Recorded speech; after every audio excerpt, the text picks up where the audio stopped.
선포하실 때 큰 은혜 받으시길 바랍니다. 네, 할렐루야. 산부 예배 오신 여러분 한 분 한 분을 주의 이름으로 축복합니다. 우리 옆 사람과 기쁘게 인사하겠습니다. 오늘도 하나님의 음성을 들읍시다.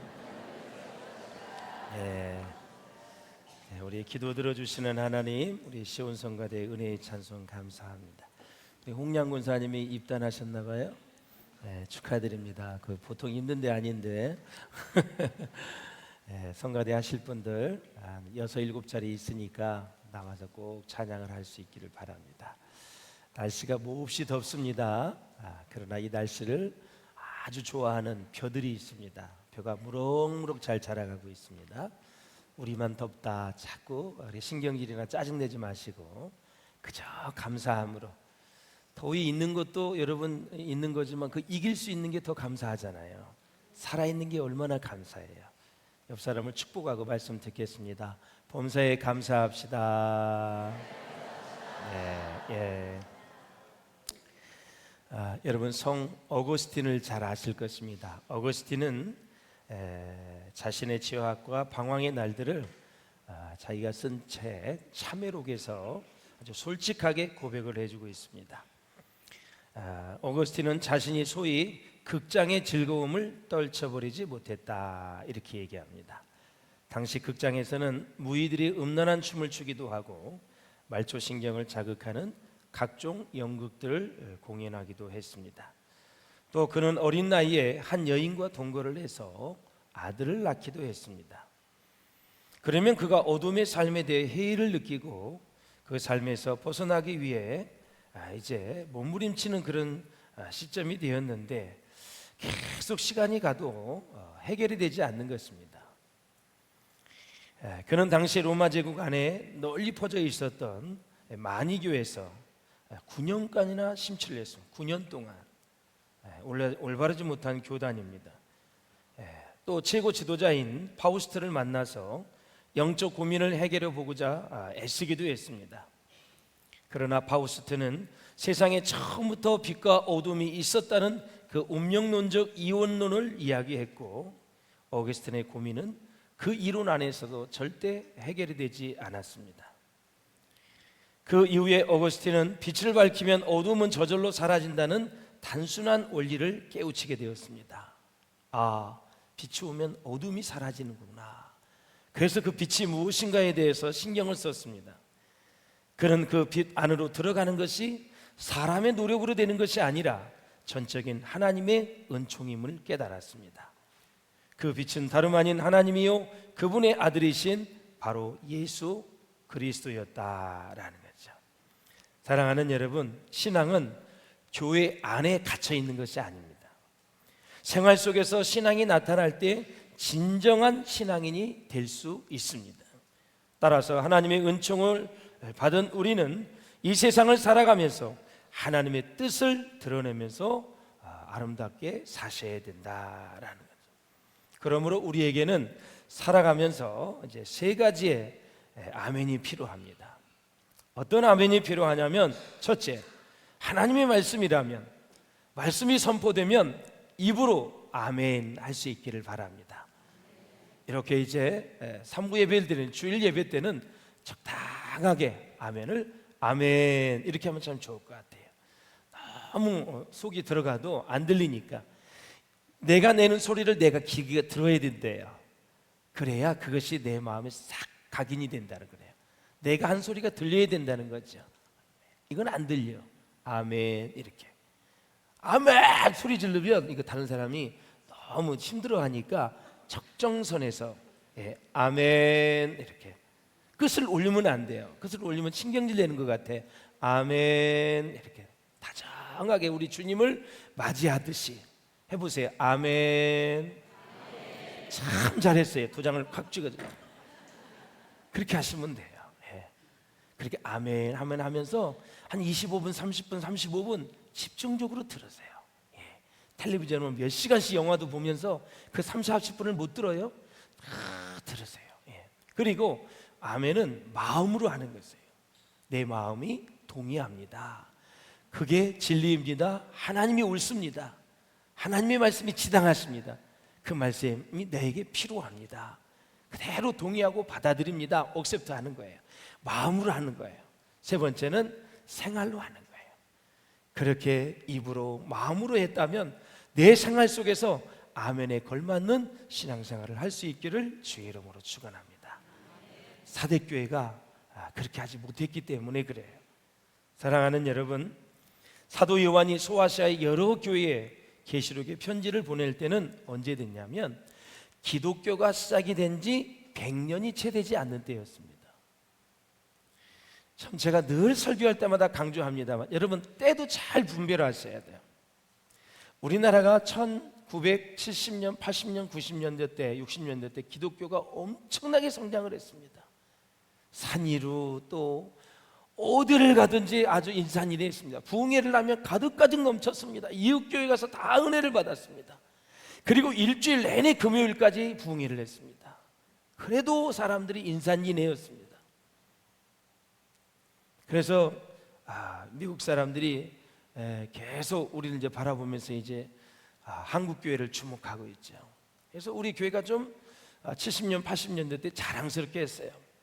여의도 광장에서 빌그리암 집회를 하고 또 선교 100주년 집회도 하고 그러니까 100만 명씩 막 모이고 하니까 대단했지요.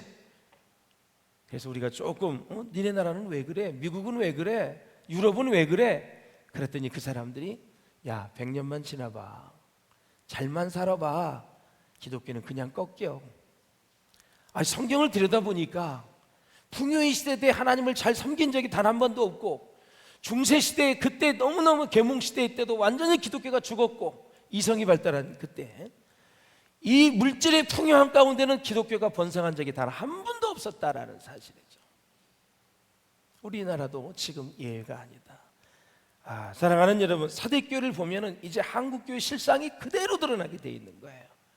여러분, 이 시대에 절대 믿음에 퇴보하지 마시고 믿음으로 전진해가는 우리 성도들이 꼭 될 수 있기를 주의 이름으로 축원합니다. 그러려면 나는 아무것도 없다, 초심으로 돌아가면 되는 거예요. 초심. 더 예배 많이 드리고 더 말씀 읽고 더 헌신하고 봉사하고 더 주님께 가까이 나가셔야 돼요. 이 세상의 물결은 우리를 가만 놔두지 않아요. 세상의 가치관은 우리를 계속해서 공격하게 되어 있어요. 할렐루야. 때로는 한 열흘 동안, 일주일 동안 산에 들어가서 기도하시면서 핸드폰도 하지 마시고 신문도 보지 마시고 텔레비전도 보지 마시고 아무것도 하지 마시고 성경하고 좀 좋은 양서, 책을 가지고 가서 좀 이렇게 읽으시고 그러한 것들이 1년에 몇 번은 있어야 돼요. 없으면 힘들어요, 여러분.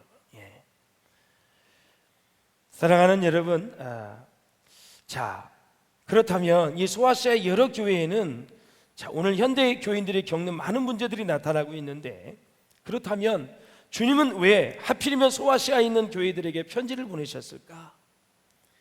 그것은 바로 당시에 가장 기독교가 번창했던 곳이 소아시아였기 때문에 그렇습니다. 2000년 전에 기독교가 번창했던 지금 곳이 오늘날 대한민국이었기 때문에 그렇습니다. 당시 소아시아에는 도시마다 교회가 있었고 도시마다 많은 크리스찬이 있었습니다. 그리고 당시만 해도 가장 부유하고 잘 살던 곳이 유럽이 아니라 소아시아 지방이었습니다. 당시의 상황을 보면 독일이나 프랑스나 영국은 아주 미개한 국가들이었고 당시에는 아주 가난한 나라였습니다. 그리고 문화 종교적으로도 보면은 정말 미신적인 부분이 너무나 많이 있었던 거죠. 기독교가 안 들어가면 다 미신 속에서 삽니다, 여러분. 어느 나라든 똑같습니다. 세계 테마 기형을 한번 보세요. 전 세계를 다 보세요. 기독교가 들어가지 않는 나라는 다 미신입니다, 여러분.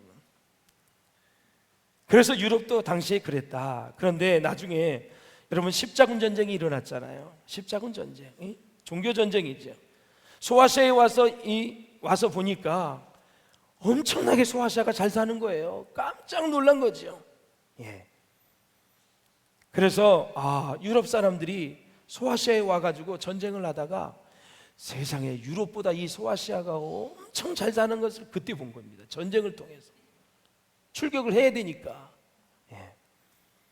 사랑하는 여러분, 그런 의미에서 보면 요한계시록의 편지는 2023년도 오늘 8월 며칠이에요? 6일인가요? 6일 이 주일에 예배를 드리는 저와 여러분, 그리고 한국교회 보는 편지라고 여러분 저는 확신을 해요. 오늘 하나님의 음성을 들을 수 있기를 주의 이름으로 축원합니다. 그래서 예수님께서 어느 나라, 어느 지역, 어느 교회든지 관심을 가장 많이 가지시는 것이 뭐냐? 바로 영적인 부흥입니다. 꼭 기억하세요. 로마서에도 보면 네가 살아있다고 하지만 실상은 죽은 자로다. 육신의 몸은 살아있지만 영이 죽은 사람이 태반 아닙니까 여러분? 거의 다 죽어있죠. 영적 부흥을 우리 하나님이 가장 관심을 묻고 계신다. 1절을 한번 같이 보시겠습니다. 시작. 사대교회 사자에게 편지하라. 하나님의 7 영과 7 별을 가지신 이가 이르시되. 아멘. 자, 사대는 사르디스라는 지역인데 헤르무스 계곡에서 투몰루스 산까지 연결된 일련의 충족토 언덕 위에 450m 위에 세워진 그런 고원지대에 있어요. 그래서 우리가 이제 에베소, 서머나, 버가모, 두아드리아 다 봤지요. 에서, 보두, 그다음에 이제 사빌라로 가는 거예요. 사대교회. 저 가운데 쪽이 우측에 있는 사진이 바로 사대교회 마지막 남아 있는 건축물입니다. 다 이제 지진도 많이 일어나서 무너졌죠. 이렇게 사대교회는 고원지대에 세워져 있는 도시이기 때문에 군사적으로 아주 불가침의 자연 요새였다. 기록에 의하면 사대에서 최초의 금화 주조되었다. 동전이 거기서 만들어졌다라는 거죠. 이런 기록은 사대가 얼마나 경제적으로 번영을 누렸는지 증명하는 자료이다라는 거예요. 우리나라는 한국인에서 여러분 모든 지폐와 동전을 만들어내지 않습니까? 그래서 이 사대에 언제 기독교가 들어갔는가? 신약 성경에는 기록은 없지만 바울 사도가 사대 남쪽 80km에 있는 에베소에서 몇 년 복음을 전했죠? 3년 동안 복음을 전할 때에 그때 사대에도 복음이 들어가는 것으로 성경학자들은 보고 있습니다. 자, 사대교회 말씀하시는 주님은 어떤 모습입니까? 7별과 7별을 가지신 분이다. 에베소에는 나는 처음이요 나중이요 부활의 능력을 가지신 분 다 이렇게 나오죠. 어떤 날쌘금을 가지신 분으로 또 나오시고, 그리고 7별과 7 촛대사에 다니시는 이로 다 나오시고, 그래서 7교회를 여러분 보실 때 예수님이 어떤 모습으로 나타나시는지를 보시면 그 문맥이 거의 이제 이해가 되는 거죠. 오늘은 7별과 이제 오늘 본문에 보니까 이제 나와 있죠. 7영으로. 그럼 하나님의 7영은 무엇을 얘기하느냐? 바로 성령님을 얘기하는 거예요. 7은 완전 숫자예요. 그래서 성령님은 우리에게 영적인 생명을 주실 뿐만 아니라 부흥을 일으키시는 분은 주체이시다라는 거예요. 사람이 부흥을 일으키는 게 아니에요. 성령이 우리 가운데 임하셔서 그분이 일하시는 가운데 부흥이 일어나는 거예요. 우리의 영이 회복되는 거예요. 할렐루야. 그리고 7별은 뭐냐면 7교회의 사역자들, 지도자들을 얘기하는 거예요. 지도자. 정리를 한다면 부활하신 예수님은 온 교회의 사자들에게, 지도자들에게 성령님을 부으셔서 하나님의 나라를 이루어 가시는 분이다. 이렇게 바로 오늘 본문에 사대교회에 말씀하시는 분이다. 자, 예수님이 보시는 사대교회는 살았다는 이름을 가지고 있지만 죽은 교회였다. 예수님은 그렇게 진단을 합니다. 의사가 여러 가지 엑스레이라든가 CT나 MRI를 찍고 진단을 합니다. 당신의 몸은 암사기입니다. 초반기입니다. 아무 문제 없습니다. 그것을 보고 의사가 딱 여러분 결과를 얘기를 하죠. 예수님이 사대교회를 딱 보니까 니들은 지금 살았다고 얘기하지만 지금 죽은 교회다. 이렇게 얘기를 하는 거예요. 사실 사대교회를 향한 예수님의 책망은 7교회를 향한 말씀 중에서 가장 심각한 것입니다. 자, 죽은 교회라는 평가는 어떤 교회냐? 생명력이 없다라는 거예요. 생명력. 흥미롭게도 사대교회의 경우에는 예후의 박해도 없었고 유대인의 도전과 괴롭히는 것도 없었고 혹은 내부에 특별한 문제가 발견되지 않았습니다. 그런데도 사대교회는 지금 가장 책망을 많이 받았고 죽었다라는 사실이에요. 제일 돈이 많은 교회에 있었습니다. 사대교회가. 그런데 죽었습니다. 우리에게 주시는 메시지를 들을 수 있기를 주의 이름으로 축원합니다. 이 사대교회의 영적인 죽음은 외부 환경에 동화된 것과 관계가 있을 것이라고 학자들은 보고 있는데, 이전에 보았듯이 버가모 교회는 몇 사람이 타락을 했죠. 두아드라 교회는 어때요? 많은 사람이 이세벨에게 미혹을 당해서 실패하고 우상을 숭배했습니다. 오늘 본문의 예수님은 사대교회가 다수가 실패했다. 이 다수는 교회 성도 전 성도 거의 대부분이 다 지금 영이 죽어 있다, 그렇게 얘기하는 거죠. 그렇다면 사대교회가 죽어가고 있었던 원인은 어디에 있느냐? 과거에 대한 집착이 있었다라는 거죠. 이 사대라는 도시가 굉장히 경쟁적으로 번영을 했는데 지진이 일어나고 전쟁이 일어나면서 죽어가고 있었습니다. 여러분, 도시는 죽어가도 교회가 생명력을 있었다면 죽어가는 도시에 생명력을 다시 불어넣을 수 있다라는 거죠. 사실 도시가 죽으면 그 도시 안에 있는 교회는 많이 힘들지요.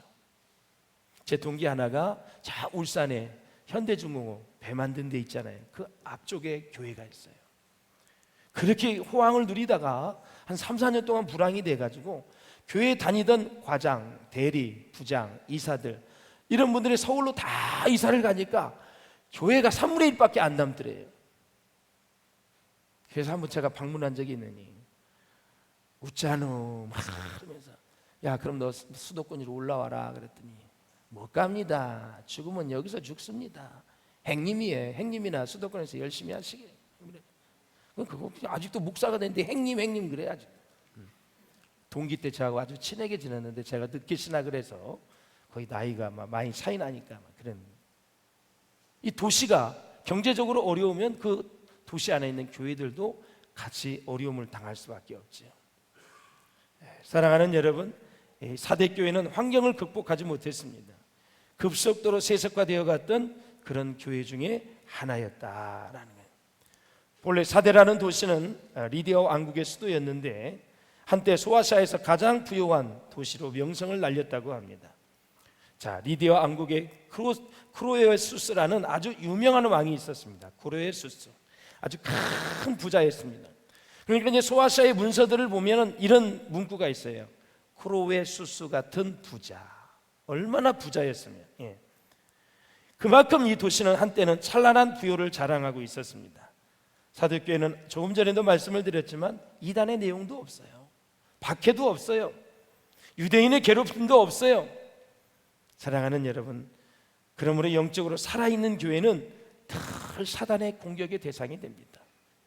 그러나 사단은 이미 죽어있는 교회는 건들지도 않습니다. 알아서 죽기 때문에. 그러나 살아있는 교회를 건드는 거예요. 공격을 하는 거예요. 그러므로 사랑하는 여러분, 주님은 어떤 교회를 원하시느냐? 영이 살아있는 교회를 원하신다는 거예요. 그것이 진짜 교회라는 거죠. 진짜 여러분이 다시 여러분의 영이 살아날 수 있기를 주의 이름으로 축원합니다. 예수를 울 적에 마른 뼈들이 그렇게 살아나서 정말 생기가 다 그 안에 들어가는 것처럼 여러분의 심령에 다시 한번 성령의 기름 부으심이 강력하시기를 주의 이름으로 축원합니다. 이 세상에 다 떠나가도 제일 여러분 무서운 것은 성령이 내 안에서 떠나가면 제일 무서운 거예요. 성령이 떠나가면 안 돼요. 그래서 다윗은 기도합니다. 주의 성신을 내게서 거두지 말라 그랬어요. 다른 것 다 가져가도 괜찮습니다. 하나님, 주의 성신을, 주의 영을, 주의 성령을 내게서 거두지 마옵소서. 그것만 있으면 희망이 있거든요. 비전이 있거든요. 그런데 다른 거 다 있어도 성령이 떠나가면 인생이 끝입니다. 종말이 끝난 거예요. 사랑하는 여러분, 사대 도시를 연구하던 학자가 이런 말을 했어요. 이 도시는 서서히 죽어가던 도시였다. 이 서서히라는 말이 사람이 경제적으로 물질적으로 풍요할 때는 몰라요, 여러분. 그래서 이 학자가 계속 이 사대 지역에 있는 교회들을 봤더니 서서히 죽어가는 거예요. 제가 좀 이렇게 장난기가 있어서 어렸을 때 세수대야 있잖아요. 세수대야 막 찌그러지는 인거 거기다 좀 물을 떠다 놓고 참 아주 내가 잔혹한 사람인지 우리 친구하고 깨구리를 갖다 놔서 밑에서 불을 뗐어요. 사람이 뭐 서서히 죽어가는 걸 깨구리를 많이 얘기하길래 싹 갔다가 장작을 두세 개 펴고 했는데 이게 전혀 뜨거워지잖아요. 그러더니 다리가 이게 쫙쫙 뻗는 느낌이 들어서 아, 큰일 났다. 야, 친구야, 야, 이거 죽을 것 같아. 빨리 이거 버리고 살려야 된다. 아, 그런데 이놈이 끝까지 보자는 거예요. 그러니까 나도 모르게 여기가 날아갔어. 개구를 죽이면 어떻게 하냐고. 안 돼. 그런데 살짝 뻗는 순간 뺐는데도 죽었어요. 죽더라고.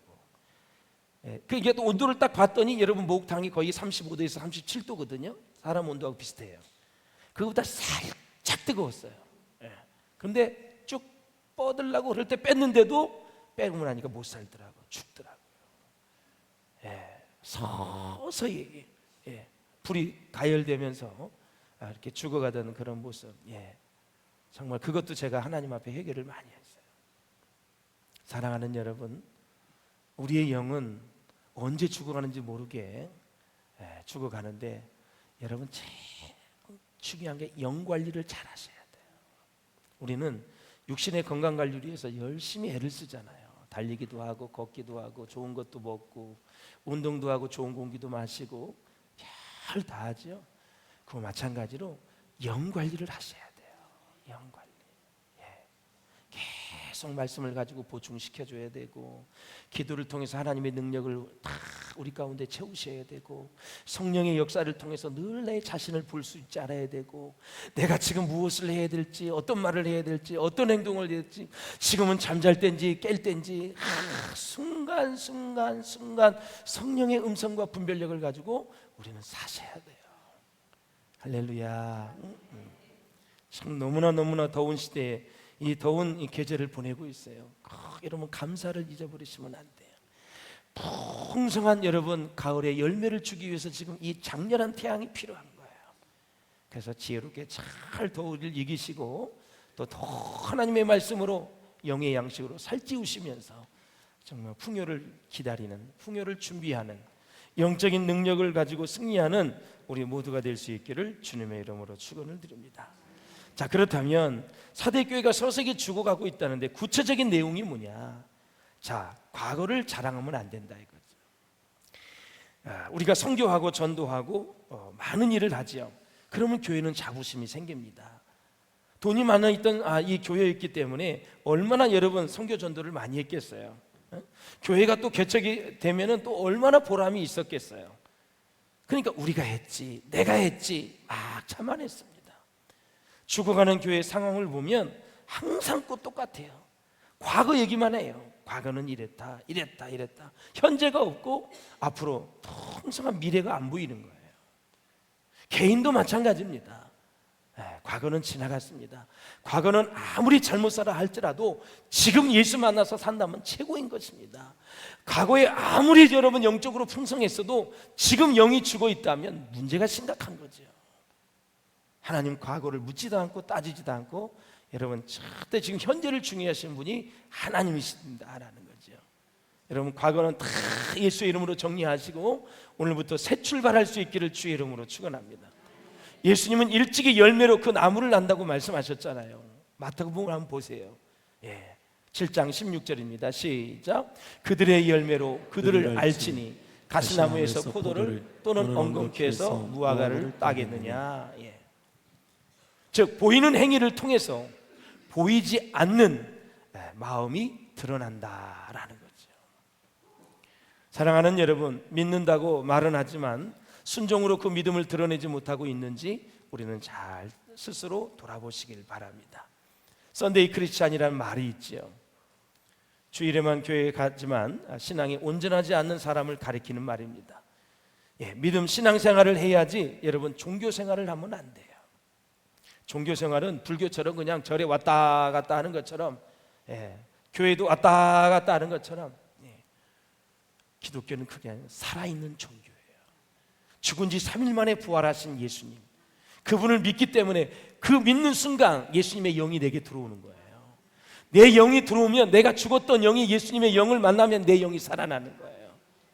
그렇기 때문에 교회는 절 왔다 갔다 신앙생활하는 게 종교생활하는 게 아니에요. 여긴 살아있는 하나님, 살아있는 성도들이 이 예배를 통해서 살아있는 하나님을 찬양하는, 만물을 주관하시는 하나님, 역사를 주관하시고 우리의 인생 모든 것을 책임져 주실 그분 앞에 지금 우리가 경배하고 예배하는 거예요. 할렐루야. 예. 그러므로 사랑하는 여러분, 사대교회는 명목 신자들이 많이 있었어요. 이름만 신자지 여러분 아무런 생명력이 없었다라는 거죠.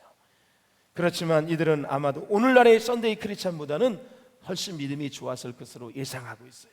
왜냐하면 당시에 여러분 예배 드리는 게 쉽지 않았는데 그렇게 박해가 심했던 그 시기에 주일날 예배를 드렸다는 것은 놀라운 일이에요. 사대교회는 살았다 이름을 가진 것으로 보아 종교 활동만큼은 인정을 받은 교회다. 영은 죽어 있는데 활동을 참 많이 했어요. 지금으로 치면 바자회도 많이 하고 이것저것 잔치도 많이 하고 돕는 것도 많이 하고, 그러니까 살아있어 보여 그게. 그런데 영이 공급되지 않으면, 주의 영이 기름 부으심이 없으면 우리의 영은 나중에 다 죽습니다. 사람이 떡으로만 살 것이 아니에요. 하나님의 입에서 나오는 생명의 말씀으로 살아야 되거든요. 근데 그걸 채우지 못하고 계속 자기 죽어가고 있는지도 모르고 영적으로 잠을 자면서도 깨어나지 못하면서도 자기는 이만하면 됐지, 이만하면 됐지, 이런 생각을 가질 때가 얼마나 많이 있는지 모르겠어요. 사랑하는 여러분, 사대교회는 세상과 타협을 했어요. 그래서 그들의 영이 죽어갔다라는 거죠. 우리는 교회에 출석하는 것이나 종교 활동에 참여하는 것만으로는 충분하지 않습니다. 예수 그리스도를 믿되 세상과 타협하지 않고 끝까지 견디고 이길 것을 요한계시록은 우리에게 요구하고 있어요. 여러분 투아드라 교회 봤지요? 그 교회를 향해서 우리 예수님이 야 투아드라 교회 성도들아, 세상에서 출세해라, 똑똑해져라, 꼭 돈을 많이 벌어야 된다, 높은 지위에 올라가야 된다, 많이 배워야 된다, 스펙을 많이 가지고 살아야 된다, 그렇게 말씀하셨어요. 정말 우리는 이 시대에 목사님 딴 나라 사람이네 이렇게 생각하지 마시고 오늘 이 말씀을 잘 들으세요. 이 여러분 두아디라 교회는 하나님의 말씀을 딱 붙잡고만 있었는데도 만국을 다스리는 권세를 주시고 새벽별이 되신 예수님의 영혼이 함께 해주시겠다고 말씀하시는 거예요. 가난해도 어려워도 실패해도 성공해도 우리가 꼭 기억해야 될 것은 하나님의 말씀을 붙잡아야 된다라는 사실이에요. 할렐루야. 그렇게 우리 살아냅시다. 그래 주님 만날 때, 주님 내가 그 어려울 때에도, 실패했을 때에도, 가난했을 때에도, 코가 석재가 빠진 그때에도 주님의 말씀만 붙잡았습니다. 그래 내가 알지, 내가 네 마음 알지, 네가 그때 어려울 때 내가 다 보고 있었어. 너는 그때에도 세상과 타협하지 아니하고 내 말씀대로 살려고 몸부림을 쳤던 사람이야. 내가 알지. 그래서 우리의 눈물을 다 닦아주실 줄로 믿습니다. 할렐루야. 그래서 사랑하는 여러분, 어떤 것이 최고의 축복입니까 여러분? 어떤 것이 최고의 축복이에요? 말씀대로 사는 것이 최고의 축복입니다 여러분. 최고의 축복이에요. 방송실 말씀대로 사는 것이 최고의 축복이에요. 그래서 우리가 잠자지 말라 그랬더니 잠자고 있나봐 지금. 사람이 말씀을 준비하다가 듣다 보면 은혜가 될 때가 있어요. 그럼 정신이 혹 나가거든요. 저도 말씀을 은혜를 받을 때 고등학교 1학년 때부터 지금 40몇 년을 보면은 말씀을 들을 때 다 은혜 가운데 들면 시간이 홀딱 지나갑니다. 지루할 때는 너무너무 시간이 긴 것 같아요. 그런데 영의 말씀은 절대 우리를 졸려게 하지 않습니다. 그걸 받지 못하는 사람은 땀이 나고 힘들고 막 몸을 뒤척이고 힘듭니다. 그러나 살아있는 하나님의 말씀, 영의 능력의 말씀은 우리의 영을 살리기 때문에 절대 여러분 다른 데 신경 쓸 여력이 없습니다. 우리의 영은 영의 말씀을 할 때 가장 행복한 거예요. 할렐루야. 영을 만족시켜주는 말씀 최고 행복한 거예요. 보혈의 능력과 성령의 권능과 복음의 권세를 가지고 우리가 살아갈 때 우리는 이 세상을 다 이길 수 있잖아요. 지혜가 있으시기를 주의 이름으로 축원합니다. 여러분 가끔 사람은 교회가 교인들의 헌금으로 유지된다고 생각을 많이 해요. 헌금도 필요하지만 교회는 교인들의 헌금으로 유지되는 것이 아닙니다. 교회는 하나님의 말씀으로 살아있는 공동체가 되어졌을 때 유지가 되는 거예요. 살아있는 공동체가 되면 물질은 걱정 안 해도 돼요. 물질이 지금 동이 났다 없어 점점 어렵다라는 것은 성도들이 지금 복을 못 받는다는 거고, 복을 못 받는다는 것은 지금 믿음이 없다는 거고, 믿음이 없다는 것은 지금 말씀대로 살지 않고 있다는 증거입니다. 여러분, 할렐루야. 돈만 없다 이렇게 생각하시면 안 돼요. 벌써 믿음이 동난 거예요. 다 바닥난 거예요. 여러분, 성경의 믿음으로 사는데 하나님이 축복을 안 주신다고 어디에 있어요? 아브라함은 믿음의 조상으로의 복의 근원이에요. 여러분, 그 갈대아 우르에서 우상 숭배를 했던 사람이지만 믿음으로 사니까 아브라함이, 제가 우리 기업인들 설교하잖아요. 부자들의 특징 10가지 얼마나 부자였는지 아세요, 여러분? 그래서 아마 그 기업 예배 드리는 가정들은 아마 복이 될 거예요. 새로운 각도에서 제가 계속 말씀을 드리거든요. 사랑하는 여러분, 2절을 한번 읽어보세요. 2절 시작. 너는 일깨어 그 남은 바 죽게 된 것을 굳건하게 하라. 내 하나님 앞에 온전한 것을 찾지 못하였노니. 아멘. 자, 사랑하는 여러분, 여기 온전한이라는 뜻이 뭐냐면 속을 채울 수가 있는 거. 그러니까 온전한 것이 없다는 얘기는, 온전한 것을 찾지 못했다는 것은 속이 비어서 껍질만 남아있다라는 거예요. 바로 사대교회가 바로 그랬다라는 거예요. 형식과 모양은 유지하고 있지만, 쉽게 얘기하면 예배도 드리고 헌금도 하고 기도도 하고 선교도 하고 구제할지도 모릅니다. 그러나 내면 깊이 들여다보면 그 안에 생명이 없습니다.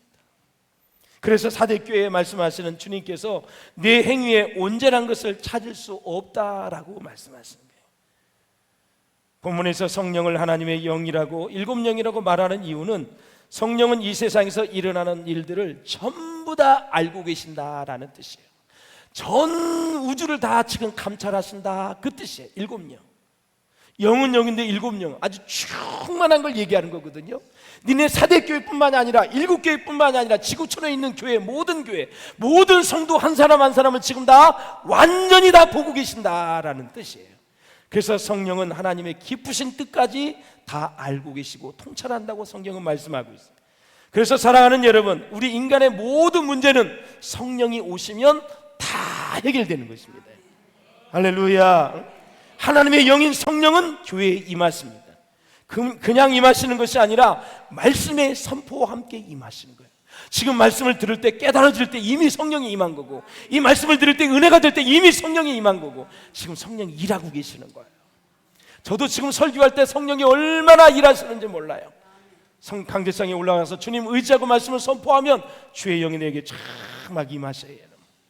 부흥이 일어날 때 세 가지 반응이 있습니다. 이 세 가지 반응. 첫째, 성도들이 마음이 뜨거워집니다. 마음이 뜨거워진 걸 경험하셨나요, 여러분? 그리고 기도가 응답이 됩니다. 그리고 사단의 세력을 이기는 강한 능력을 받게 됩니다. 이게 부흥이 일어날 때의 징조예요. 내 마음이 뜨거워져요. 교회 막 가고 싶고, 막 일하고 싶고, 목사님을 막 도와드려서 뭘 하고 싶고, 선교도 도와주고 싶고, 수련회 가면 막 가서 응원해주고 싶고, 막 교회 하는 일이 싶고, 주방에서 땀을 흘리는 것이 예전에는 딱 한 방울만 나면 왜 나만 시켜, 왜 나만 시켜, 왜 내가 해야 돼? 이랬는데 지금은 땀이 쫙 나면 그냥 샤워를 해서 얼마나 개운한지 몰라. 여러분, 일은요, 기왕에 땀을 하려면 이 부엌에서요 완전히 땀이 적셔야 돼. 그러면 찝찝한 게 하나도 없어. 끈적끈적하는 게 없어. 아예 땀을 목욕을 해야 돼. 그러면 시원해요.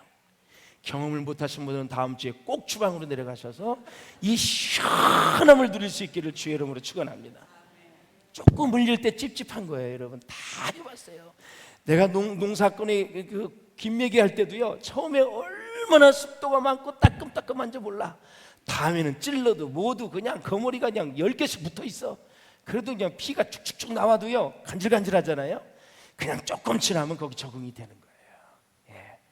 거예요. 모든 환경에 사람은 적응하게 돼 있어요. 그런데 이 부흥이 일어날 때는 마음이 뜨거워지는 거예요. 여러분, 심령이 뜨거워지시기를 주의 이름으로 축원합니다. 성령의 불이 임하시기를 주의 이름으로 축원합니다. 부흥의 말씀이 여러분들에게 심령에 꽂히시기를 주의 이름으로 축원합니다. 할렐루야. 한 교회 성장학자가 이런 얘기를 했어요. 한 교회가 현상 유지에만 안거하고 있다면 그 교회는 이미 죽은 것이다. 그렇게 사도교회의 처방이 나와 있습니다. 사도교회의 처방은 5가지로 쭉 나와 있어요. 영적 회복을 위해서는 말씀을 듣고, 잘 여러분 듣고 있잖아요. 지금 그 말씀을 마음으로 받는 거예요. 그리고 그것이 무슨 말씀인지 생각을 하는 거예요. 그리고 그것을 지키는 거예요. 의지를 발동해서. 그리고 혹시 내 안에 잘못된 것이 있으면 회개하면 그때 영적인 부흥의 역사가 일어나요. 잘 듣고 읽고 받고 생각을 하고 내가 꼭 지켜야지, 어떤 일이 있어도 나 지켜야지, 이 말씀을 붙잡아야지, 이런 마음이 있으면 마음에 은혜의 역사가 일어나요. 주님이 밭을 갈아주는 거예요. 그러면 내 영이 다 보이기 시작을 하는 거예요. 아, 그렇구나, 내 영의 실상이 지금 이렇구나 라는 거죠. 이런 은혜가 있다면 사도교회는 살아날 수 있다라는 거죠. 그래서 영적인 각성과 믿음의 또 여러 가지 소망을 가지고 사랑의 가치를 딱 붙잡으면 복음의 첫자리, 신앙의 첫자리로 우리가 돌아갈 수 있다라는 거죠. 사랑하는 여러분, 말씀을 맺겠습니다. 순종이 깨달음을 따라가지 못하면 이렇게 되는 거예요. 순종이. 그리고 행함이 믿음을 증명하지 못하면 사도교회처럼 될 수밖에 없다라는 거예요. 저는 요즘 이 세상을 보면서 이런 생각을 합니다. 남들이 알아주는 내 이름은 세상이 끝날 때 다 사라집니다. 그리고 세월이 지나면 모든 사람들이 나를 잊어버릴 것입니다. 그런데 오늘 본문의 말씀은 나를 이기는 자, 모든 어려움을 이기는 자는 주님과 함께 흰 옷을 입게 해주실 것이다. 그리고 생명책에서 지우지 않겠다. 하나님 아버지 앞과 천사들 앞에서 직접 내 이름을 시인해 주시겠다고 주님이 말씀하시는 것입니다. 여러분, 부자와 나사로 사건이 저에게 큰 은혜가 됐습니다. 한없이 눈물을 흘렸습니다. 여러분, 세상 살 때는 부자의 이름이 훨씬 유명했어요. 어떤 사람 하나, 여러분, 부자의 그 대문 앞에서 부스러기를 먹고 사는 그 거지 나사로를 주목한 사람은 하나도 없습니다. 그런데 여러분, 지금은 아무도 그 부자의 이름을 기억하지 않고 있습니다. 성경은 부자의 이름이 자체가 나와 있지 않아요. 구원을 받지 못했다, 지옥에 갔다는 얘기예요. 그러나 주님께서는 가난했지만 그렇게 주님을 경외했던 나사로의 이름을 아시고 아브라함의 품에 안겨서 지금 영생 복락을 누리고 있다라는 사실이에요. 세상에 이름 내려고 자꾸 애쓰지 마시고 진정으로, 진심으로 아주 하나님만 바라보고 하나님만 의지하면서 세상의 가치관과 타협하지 마시고 믿음의 길로 가면 하나님이 여러 개 주시는 축복의 길로 가게 될 줄로 믿습니다. 주님은 언제 근심하신지 아십니까? 성령님은 언제 근심하시는지 아십니까? 바로 우리의 영혼이 잠자고 있을 때 성령님은 근심하십니다. 끝까지 고집을 부리는 자는 성령을 소멸하는 자입니다. 말씀을 사모하지 않고 성령의 감동을 무시하는 자는 영적인 죽음의 상태에 놓일 수밖에 없습니다. 사랑하는 여러분, 부탁드립니다. 주님이 알아주시는 여러분 될 수 있기를 바라고, 우리 비전교회가 주님이 알아주시는 교회가 될 수 있기를 바라고, 세계 열방 모든 교회 가운데 한국교회가 주님이 주목하시고 알아주시는 교회가 될 수 있기를 주의 이름으로 축원합니다. 여러분의 부와 여러분의 시간과 여러분의 건강과 여러분의 재능과 은사를 마음껏 하나님께 드려서 하나님을 기쁘시게 하며 복음의 사역에 헌신하는 우리 모두가 될 수 있기를 주님의 이름으로 축원합니다. 기도하시겠습니다.